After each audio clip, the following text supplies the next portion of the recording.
What's going on, everybody? It's Doc Montgomery here, and I know it's 420, April 20th, and Derek Chauvin, former officer Derek Chauvin, was just found guilty of manslaughter, second-degree manslaughter, second-degree murder, and third-degree murder. And many of us might be celebrating.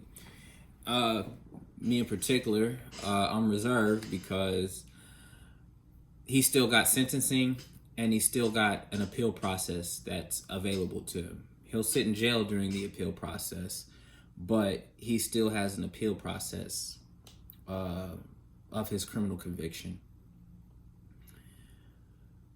Many of us are thinking that this is justice, but true justice is George Floyd being alive today. A semblance of justice means that the other officers who were there and complicit in George Floyd's death, that they also stand trial as accessories for murder.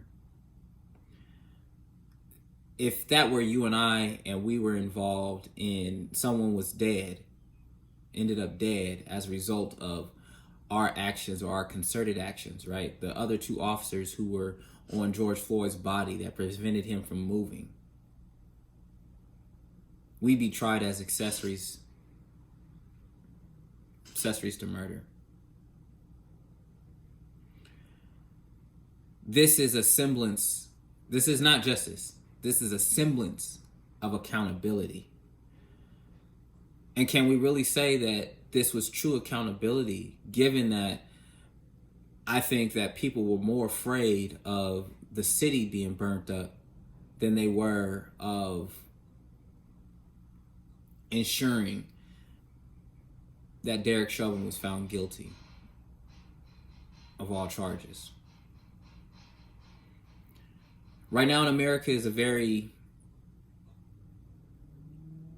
sensitive time, because while there are many of us, particularly black folks and individuals of color and those of us that are justice minded and righteous, regardless of what color you are, there's also another side that is upset and angered as a result of this conviction of Derek Chauvin. They see it as an attack on the police. They see it as being unfair on the police. They see it as an unfair attack on being white in this country. And history has shown us how those who hold white supremacist views and ideals, how they react to news like this. This is a time where we should not let up, where we should, if we were out on the streets last year, we should be in our city council meetings, we should be in our school board meetings, raising hell regarding our children, regarding what's going on in our cities, what's going on in our police departments, what's going on in our neighborhoods. See, activism isn't convenient, and being an advocate, being a citizen isn't convenient. It's tough work. And as long as you're fine with the occasional black guy getting shot, and then the hashtag, and then sharing it on Facebook and sharing it on Instagram, if you're fine with that, then continue doing what you're doing. But if you've gotten sick and tired of being sick and tired of being sick and tired of seeing officers get off on technicalities, officers being held to a different standard of law, whereas there's no true advocate for the slain, for the beat up and brutalized, then keep doing what you're doing. George Floyd is dead because everyone in that city allowed things to continue going the way that they were going. George Floyd is dead because even the people who had video cameras were too afraid to intervene. George Floyd is dead because police officers feel like they don't have to listen to anybody else except other police officers. George Floyd is dead because we have a system that allows police officers to kill people and gives them political cover and justification for their actions. We can talk about training, we can talk about resources, we can talk about all that, right? We can say that these are bad police officers and all that, right? Who is picking these bad police officers?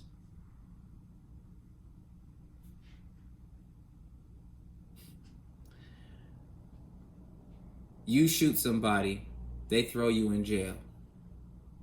Police officer shoots somebody, they talk about giving him more training so that he doesn't shoot people. Those resources that we give to police could really go to community programs and community organizations that are doing real work in the community, the things that really prevent crime. Because if you're not doing crime, then you're doing something productive, right? People with good jobs, with opportunities, they're not thinking about crime because it's too much. It's too risky. There's too much to pay for it. Who's going to give up a good job to go out and rob somebody? Who's going to give that up? Only somebody who's got evil in their heart and somebody who's lazy.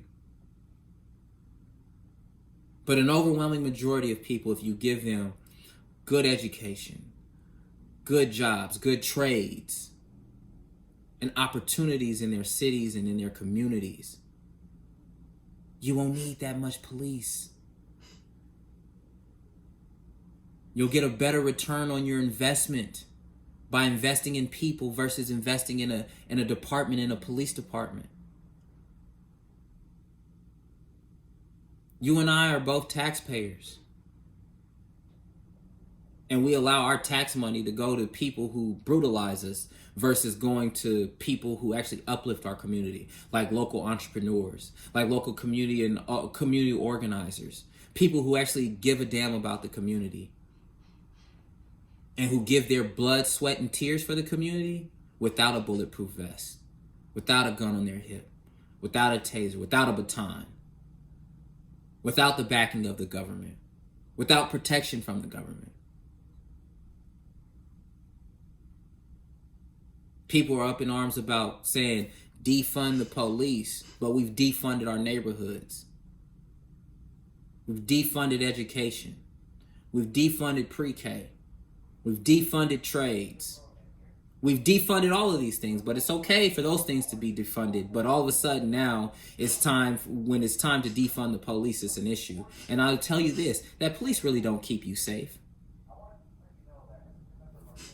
You, your neighbors, the opportunities that are around you, your network, that's what keeps you safe. Police are there to investigate. They're not there to keep you safe. Think about the last time that something happened. Was the police there to save you? No. Your own decisions, your own intuition, that's what saved you.